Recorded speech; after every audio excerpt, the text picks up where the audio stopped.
Welcome back to the PFC podcast. The views and opinions you are about to hear are the speakers and do not necessarily reflect those of anyone else. Now on to the podcast. Welcome back to the PFC podcast. Today we are in SOMSA 2022 and I am with Dr. DeMello. He's one of the professors for the master's program I'm with in CORAM. Thank you for being here. Thank you, Dennis. Thank you for the kind invite, and I look forward to this podcast as I'm an excited person at the moment. Oh, very good. Rarely do I ever get excited about anything. So if you wouldn't mind, just do a little quick intro of yourself. Sure. I served in the British military as a medical officer from 1976 to 2013.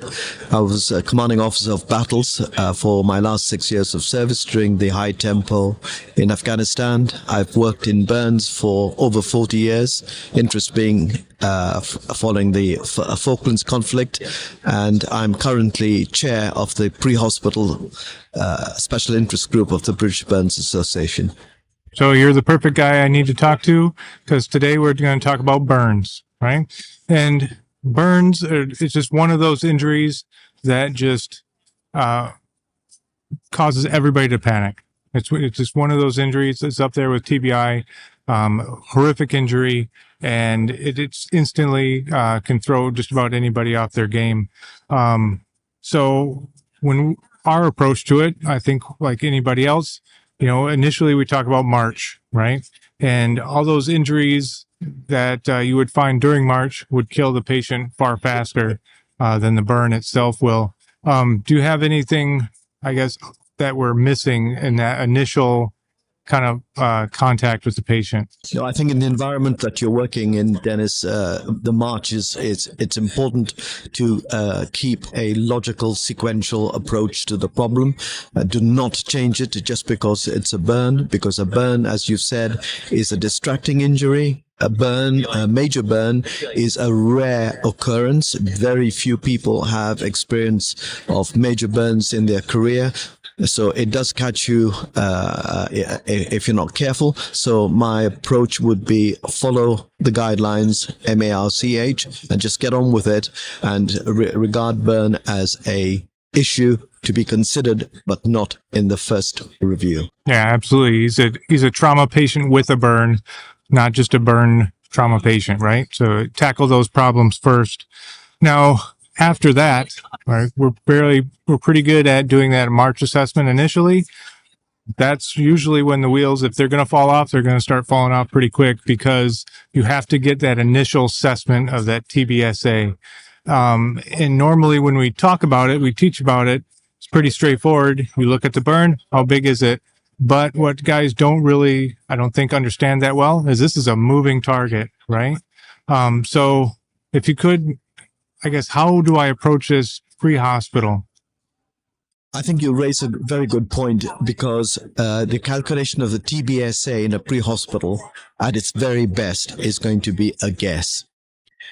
Immediately after the burn, it is very difficult to differentiate the areas which are just red, erythematous, or going to be a significant a burn wound. And a burn wound is like a geographical map. It's got contours. So you're going to have tissue that is dead, tissue that is static, and tissue that is just red hot.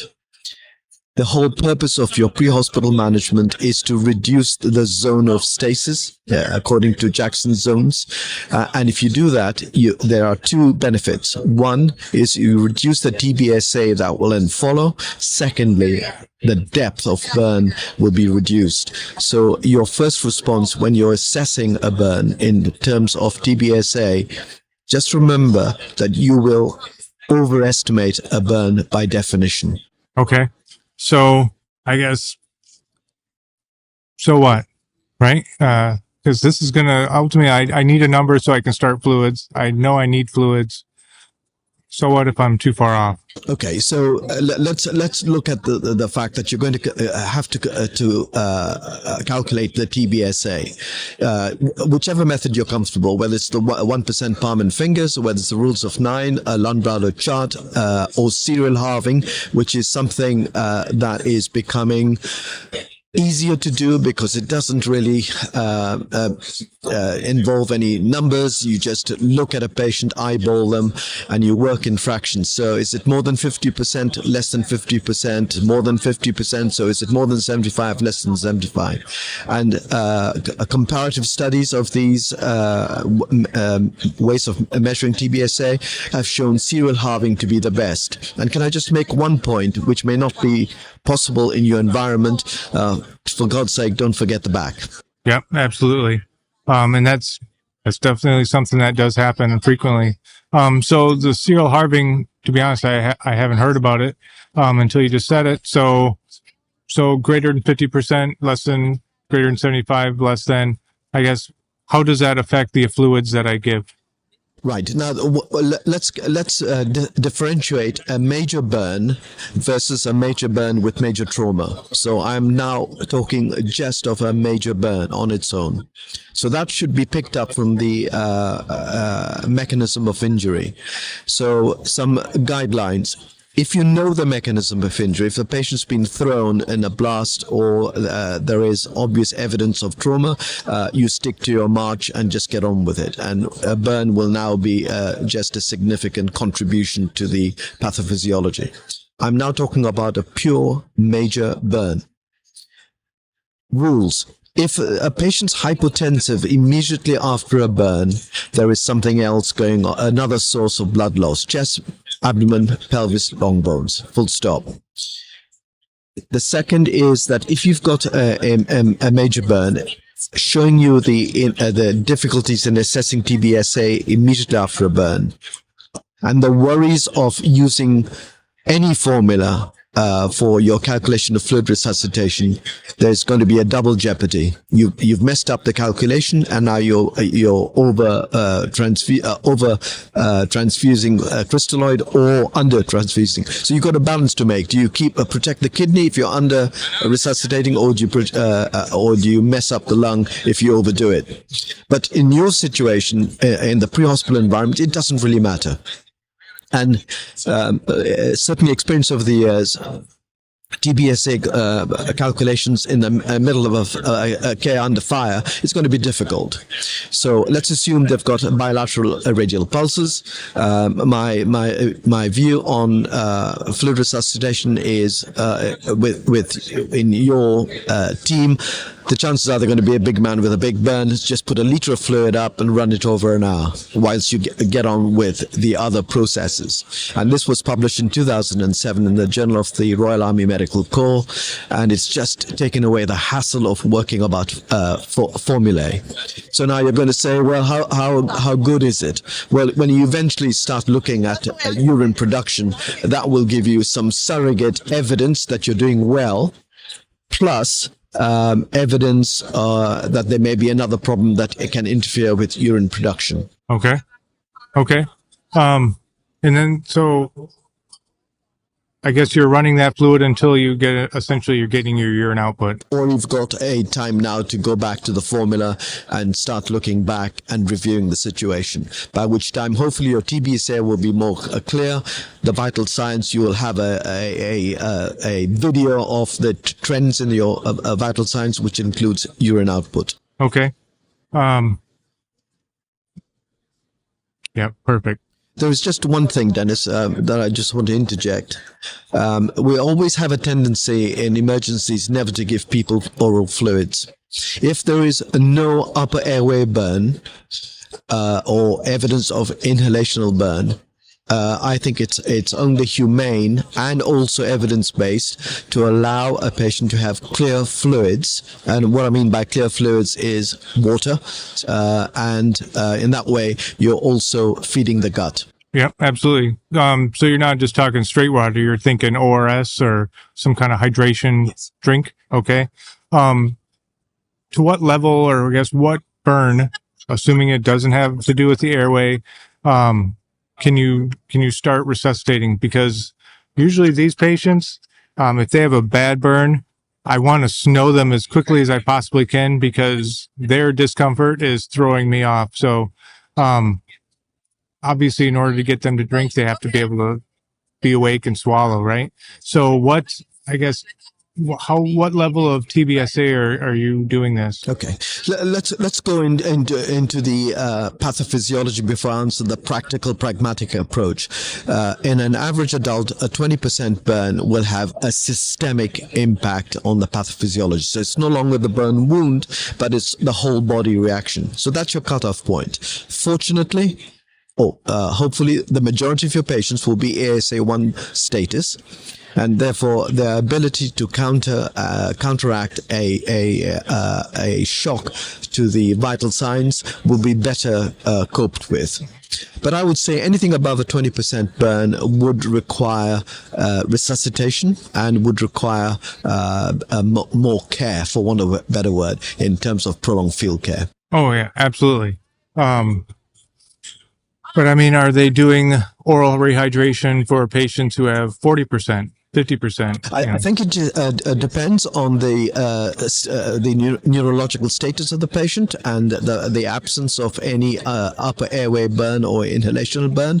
I think it's humane if a patient asks for water, give it to them.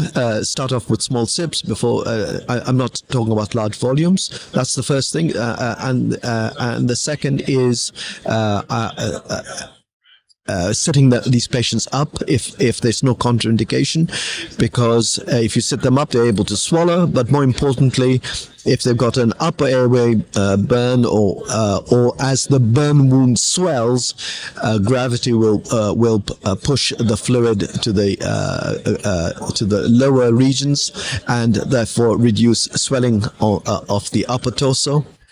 And with work done by Fiona Reid dealing with the Bali bombing, she found that if she sat these patients up, it just massively reduced the need for intubation or surgical crike. Yeah, and that makes perfect sense. Just basic orthopedic injuries, rice, right? Same swelling that happens with twisted ankles, the same one that's going to happen with the burn. But speaking of that, how fast should I expect this burn to swell? Because they always talk about the initial, right? Put the guy out, march, and then they talk about the guy who's now in an ICU and he's swollen up like the Michelin Man, right? But how long between the guy on the X to the guy in the ICU is he supposed to? So let's target the upper airway or the upper burn, because that's what's relevant in terms of the airway protection. After a major burn involving the upper torso, you're likely to get your swelling maximal to be problematic between 18 to 36 hours post-burn. So you've got that window of opportunity. Now, I'm not saying that you may not have to do a surgical crike before a helicopter transfer. But in the immediate 4 to 6 hours of that, if you can set them up, that would be a very low priority for me, unless there is evidence from the history, from the mechanism of injury, that there is a inhalational burn. Right. So you're talking about blast or enclosed fire, things like that. And then, of course, somebody has a long transport. I think guys think of crikes as like a permanent thing. Like from now on, he's going to walk around with a stoma. They can be taken out just as easily as being extubated as well. So, if you think that the patient may need it, and you don't want somebody to have to do this in the back of a helicopter or back of a fixed wing, then it's probably better just to do it prophylactically there on the ground. I agree, Dennis. I think we have to be honest when we're facing our patient before transferring them up to another level of care or to another team. I don't think you can pass the buck to somebody else. So I agree with you that if you think that the surgical airway is likely to be useful, to be crucial, either for from your assessment or as a result of the transfer logistics, I agree that you should go ahead and do it. Now, every intervention you do has a downside. So let's forget about the downside, because that's obvious to the people we're talking to today. But the important thing is, the nice thing about a surgical airway with a trachea tube if the patient's awake, if the patient's neurological status dictates it, and he is determined to get it out, you've got permission to do so, and you can clear out the secretions prior to extubation. Extubation in a maximum inspiration so that they can cough up whatever's collected above the cuff and any secretions that may have accumulated. And just apply a dry dressing over the wound. Do not intervene or suture or staple the wound. Let Mother Nature heal her. And more importantly, if the patient does deteriorate in mid-flight, then you've already got a stoma. So I believe in just keeping your options open. So cover it with a sterile dry dressing. Yep. Perfect. Very good. What else? Airway. There was something else we wanted to talk about with airway, other than, I guess, just elevation. There is another clinical pearl I would like to introduce. You know those gray areas where the patient's had an inhalation burn? There's a bit of stridor, but not as much. The work of breathing is okay. And let's assume this is a otherwise fit patient. A milligram of epinephrine nebulized in 10 mils will give you shrinkage of the upper respiratory mucosa and buy you time. That's another useful trick. Yeah, absolutely. No, that's definitely a good tip. And then combine that with his, sitting up, definitely, hopefully avoid having to take his airway to begin with, right? And obviously that principle also applies to elevating limbs as well. Yes. Okay, perfect. So hopefully avoiding those escharotomies and compartment syndromes and things like that. So we've talked about TBSA, and then if you needed to take the patient's airway, what about fluids? So we understand crystalloids, large volumes of crystalloids, but unfortunately we do not have cases of lactated ringer and then next to it cases of normal saline. We have a mix of both. In our training, we're always kind of taught like normal saline will kill everybody that it touches, and lactated ringer is the only thing. What are your thoughts on that? Well, I'm old enough, Daniel, to see fashions come and go. When I grew up, when I was starting anesthesia training, normal saline was the crystalloid in the non-US environments, and it's only when the large volumes of normal saline were used and you got your hyperchloremic acidosis, which is why it's relatively gone out of favor, and now ringer lactate or Hartmann's is the crystalloid of choice. But let's be pragmatic. If you've got no other fluid, you just go for anything that is isotonic with plasma and just get on with it. Yep. The fluid of choice is the one you have. And speaking of the one you have, is you probably have a unit of blood around. You have a patient you've been sitting on, we're skimping on fluids. Maybe we haven't tried oral hydration or rectal hydration yet. That blood bag starts to look pretty tempting. Is there what's the good and what's the bad about giving that? Right. I think in your environment, resources like blood are critical. So let's look at a critical care situation. If your normal HB is between 14 to 16, you have a bleed out. There is a level at which blood flow through a capillary becomes easier as your hematocrit drops. So what you're talking about what we talk about in terms of resuscitation, we talk about the macrocirculation, using vital signs like blood pressure, heart rate, urine output. I'm really interested in what is best for the microcirculation, because that's where the oxygen is delivered and where carbon dioxide is taken out. And the good news to report is that an HB of 10 or hematocrit of 30 is the ideal cutoff or trade-off between the microcirculation and the macrocirculation. So I would not use blood, assuming you were starting off with a normal baseline, and in the kind of scenario you were talking about, my blood is too precious to give this guy. Okay. So just to push the question even further, I was like, this is what I got. I really want to send it, and so I do.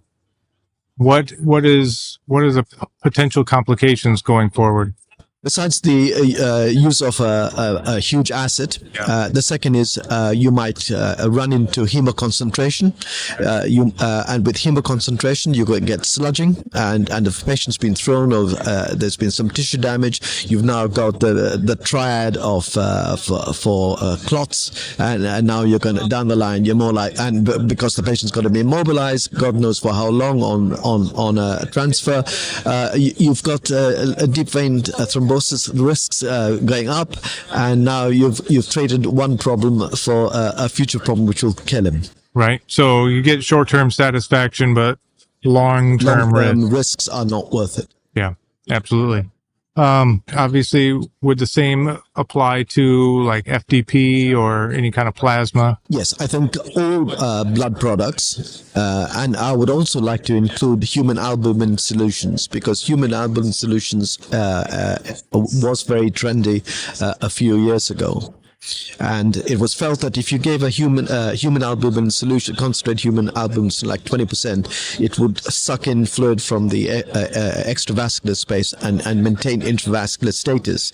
Unfortunately, it's transient, and we're treating ourselves rather than treating the patient. And there is no doubt that in a major burn, which is going to become catabolic over time, the impact of a transfusion of human albumin solution is transient, a waste of time, and a risk of putting stuff into the circulation. Right.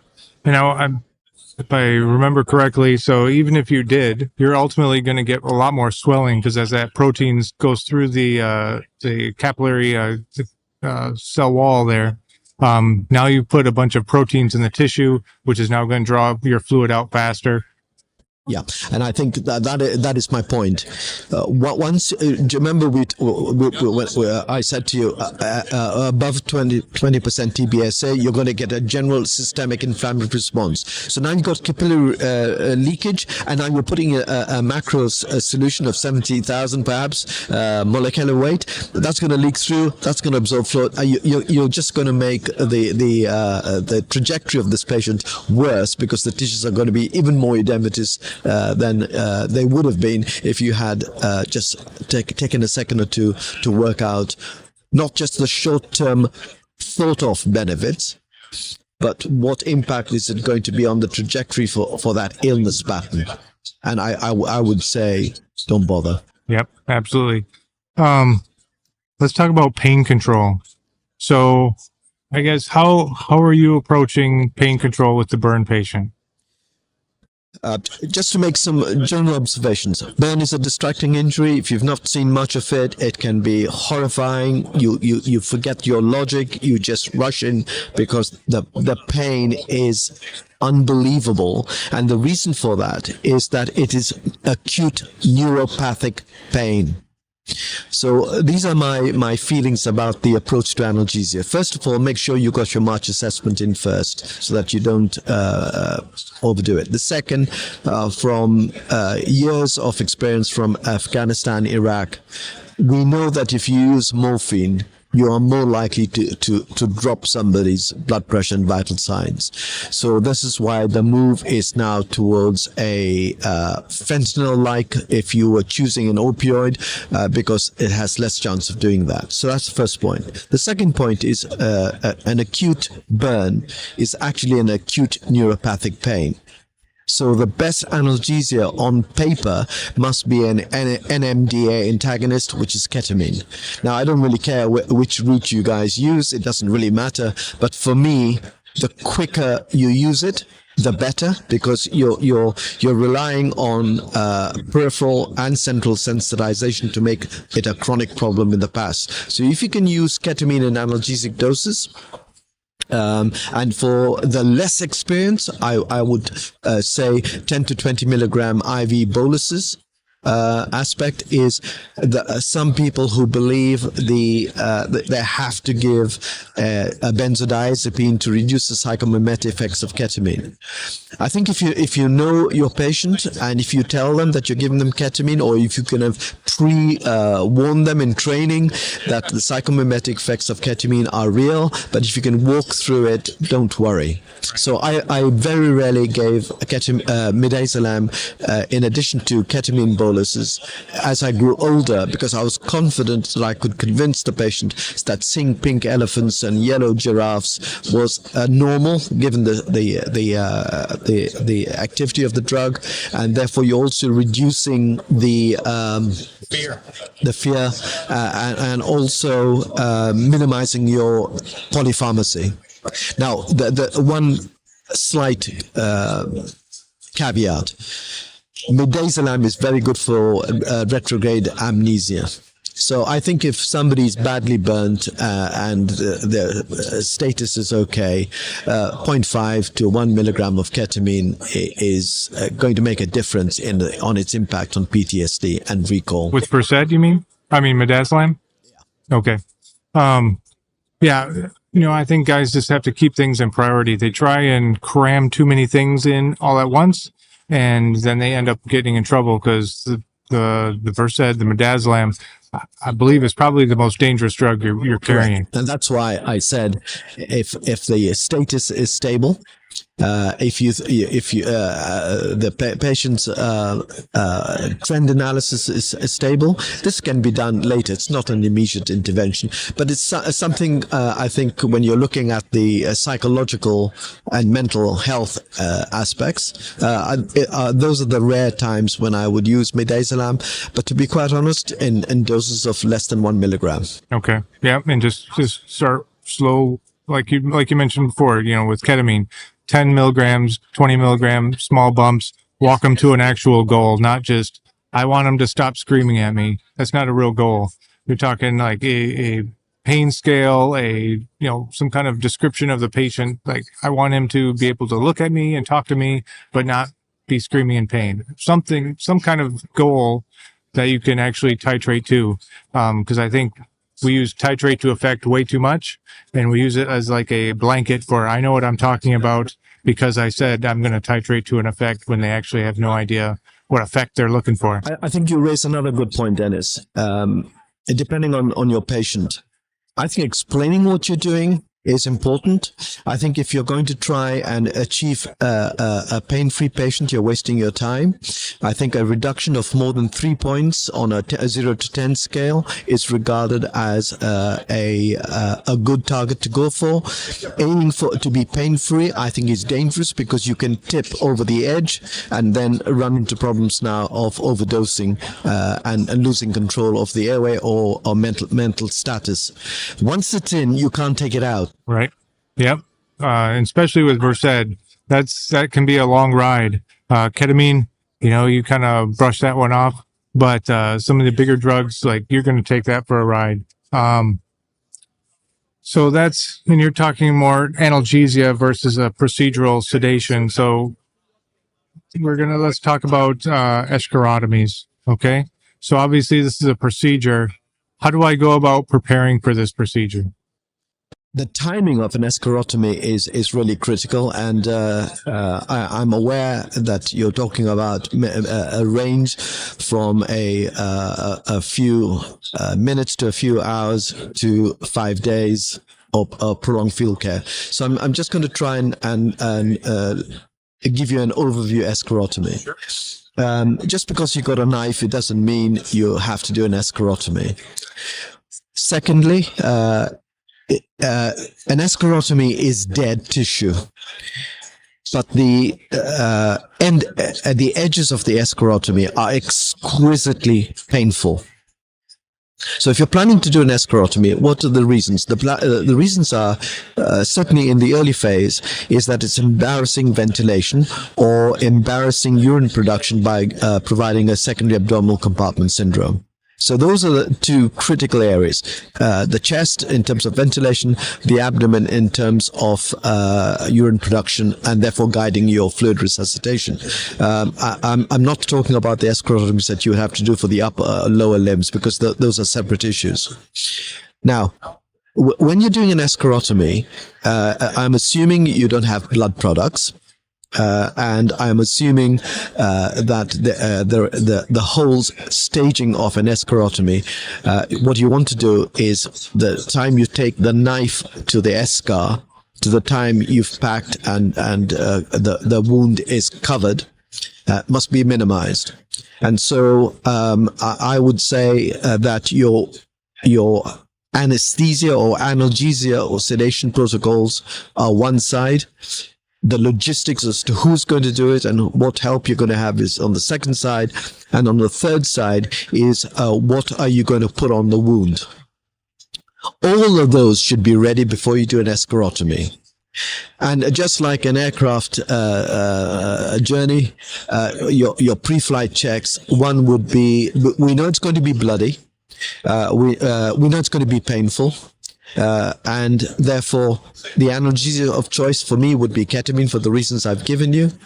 The other is, how do you minimize the bleeding? You can bleed your whole blood volume if you're not careful. So how do you minimize that? And so I would say a bag of crystalloid with a milligram of epinephrine pre-infiltration before the incision would be one way of minimizing the blood loss. The time of doing the escharotomy to the time you pack and apply pressure must be telescoped down to the shortest time, because compression is the best way around reducing blood loss. So the answer to your question is, if you have to do an escharotomy, think through the process, telescope it down in time, pre-plan your positioning of your bandaging or wound cover, and keep the time to a minimum. Yeah, absolutely. I think when you prep for an escharotomy, they think about the procedure itself. They rarely think about the before and after. So, timing of when that push goes in, to get the max effect out of your ketamine, right? They push it, and they wait 10 minutes while they get the rest of their gear.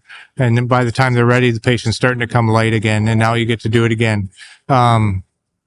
What kind of dressings are we going to do? All these extra steps, and then consequences, like maybe we need to do blood, if we don't have blood, well, what other fluids do we have? And kind of think about all these, the good and the bad of all these procedures.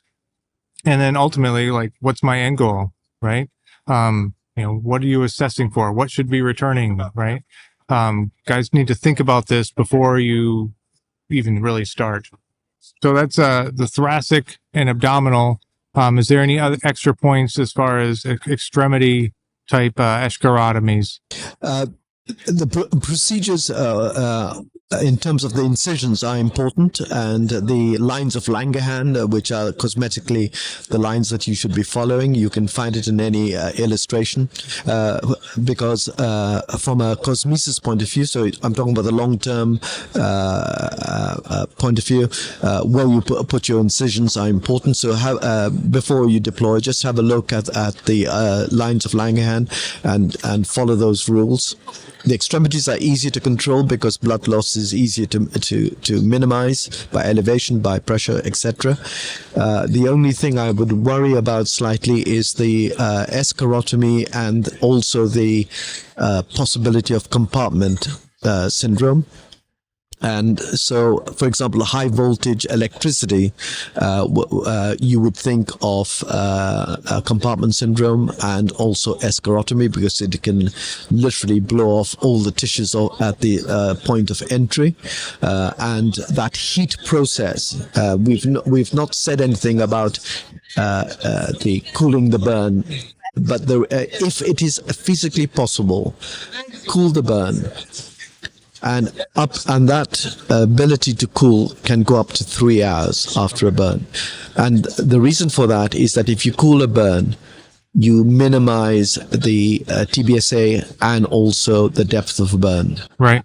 So actually, if you don't mind, let's talk about that for a minute, because, we have hypothermia management beaten into our heads day in and day out. Everything is about maintaining heat. And, even in burn patients, we always talk about hypothermia management as well, right? Because they get very cold. They have this big wound. Heat pours out, fluid pours out. But what you're talking about is in that initial stage, correct? Cooling the patient and trying to remove as much heat out of that injury or extra heat, right? So I guess, how do I accomplish that? Well, that's the logistic limitations that you guys have got to face. Okay. Let's just for simplicity first talk about a situation, a burn in a non-operational critical situation. Cooling the burn is exponential. The a major burn cooling, where they become fish-like poikilothermic, so they take the temperature of the environment, which brings the whole issue about a patient being kept warm. In the first 2 hours of the burn, that is not your priority. Your priority is to cool the burn, but not the patient.